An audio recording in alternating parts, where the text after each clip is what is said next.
නේ මන් දන්නේ කන්න දන්නේ නැති જાතිය. කඩේට ඇවිල්ලා ඉන්න චිකන් කෑම. කන්නේ කුකුල්ලු වගේ. සි.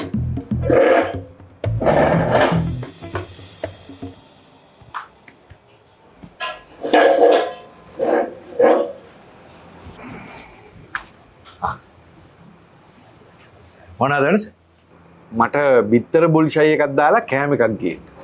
මල්ලි බිත්තරේ විනාඩි 1මාරට වඩා බෙදෙන්න දෙන්න එපා.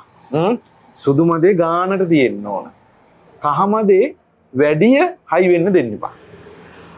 මල්ලි මේ ගම්මිරිස් කුඩු පොඩ්ඩක් උඩින් දාන්න. වැඩියෙනුත් එපා අඩුවෙනුත් එපා. ගානට මල්ලි තෙල් ගානට දාන්න. වැඩි ගින්දර දාන්නත් එපා හොඳේ.